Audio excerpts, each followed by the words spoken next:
Everyone here in Footville comes to the post office to pick up their mail, but in the eyes of the FCC, if they don't have home delivery, they don't exist, making them ineligible for this program. Earlier today, but police officer returned since her son wears a body cast.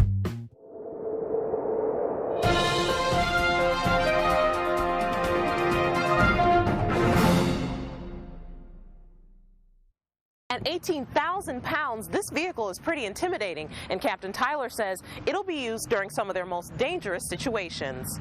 Even though the sun is shining, Rebout says this soil is just too moist for planting. He says it'll wreak havoc on their equipment and could impact the growth of the seeds. Now, it was raining a little bit earlier today, but things are starting to liven up here at the fairgrounds. The sun is shining, the merry-go-round is going. Many residents, especially here on Madison's north side, are waking up to some unexpected landscaping courtesy of Mother Nature. It's been a lifetime since some Stoughton fans have actually seen their basketball team playing here in Madison. Now, to say that they're excited, that's pretty much an understatement. Sewn with love and care, we'll show you how these quilts are going to help a Verona native and his unit serving overseas. They're going to start assessing some of their roof damage and see if they've had any other type of structural damage. So for now, we're going to toss things back to you in the studio. Police officer returns to the job after trying to use his badge to make a love connection. We've got the details. A 9-year-old girl continues to recover after being struck by an alleged drunk driver. We'll tell you what changes her family wants to see come to this neighborhood to keep other kids safe. The boy's mother tells me the chair was stolen from their garage a few days ago, and since her son wears a body cast, he's been stuck in the house without a way to get around. The name of the victim and the shooter have not been released at this point, but the sheriff says evidence at the scene says there was some type of altercation that led to the shooting. It's been a lifetime since some Stoughton fans have actually seen their basketball team playing here in Madison. Now, to say that they're excited, that's pretty much an understatement. The athletic director tells me that tickets for the afternoon game sold out in just 30 minutes. Purple pandemonium has taken over Stoughton. It's been a few years, but a long time coming, and these boys are really prepared. The Vikings' road to the state basketball tournament began with a surprise send-off rally, followed by a ride through town to receive well wishes from some of their smallest fans at the district's elementary schools. We're absolutely excited for this representation of our school and our community. These boys have been great ambassadors for the Stoughton community in the entire season, and this is just icing on the cake. Athletic Director Mel Dowd estimates about 50% of their student body wasn't at school on Friday. 5 buses of supporters, including 3 fan buses, followed the team to Madison. It's in the water, it's in the air, it's very exciting. Stoughton native Liz Nelson described the mood around town as surreal. People are digging through their closets to find appropriate color and wear for the game, so it's just very exciting. And all ages, not just young people. So where's your purple? My purple's at home. I'm going to put it on for the game. Main Street was lined with purple and white balloons, and storefronts oozed with Viking pride. Honestly, if we get a win, it's going to be like the Super Bowl. These boys have worked hard all season. 7 decades is a long time to wait for an opportunity to hit the hardwood in Madison. Simply making it to the big game makes the Vikings champions. One thing that we like to say around here, we're one school, one community. We're all Vikings. Now, unfortunately, the Vikings did fall to Wisconsin Lutheran earlier today, but I can tell you by looking at their roster, about 9 of their 15 players should be coming back next year, so maybe that gives them good odds to come back here next year. That's right. After more than 6 decades of baking, Bob Hiller says he's only semi-retired, and he comes out of retirement a few times a year to cook up some concoctions for charity. These are Krispies, and they're just delicious. With $900, Bob Hiller bought his first bakery when he was just 14 years old. At 83, he's still making people happy with his savory sweets, and he's loving every minute of it. You get ready to sell the product, you meet such beautiful people. I just really enjoy baking, and I travel all over the world putting on bakery shows. Bob's got a staff of 6 people who help him get everything organized for his big sales. 10% of the proceeds from his 2-day Mother's Day sale are going to the Rock County Humane Society.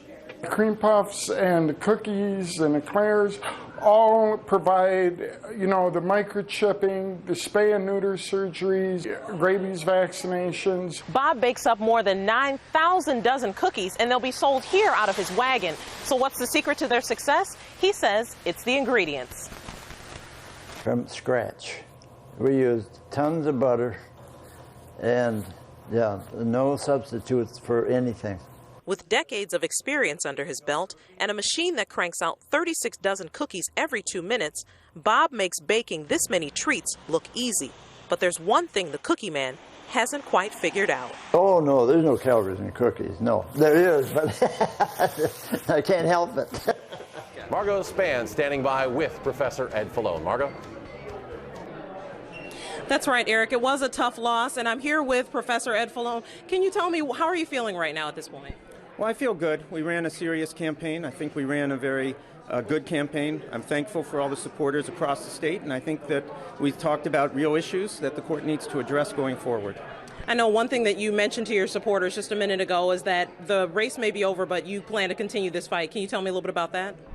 Well, just because the election's over doesn't mean that we still don't have issues relating to controlling campaign contributions in our judicial races and looking at the disciplinary procedures for our judges and ways that we can improve that. So I plan on continuing to speak out on these issues. But I wish the justices the best of luck, and Justice Rogensack and the other members of the court. I hope that they can begin to heal the divisions on our court.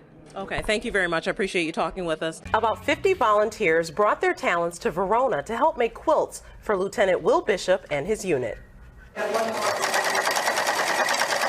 These quilters are on a very patriotic mission, making quilts for 110 soldiers serving overseas.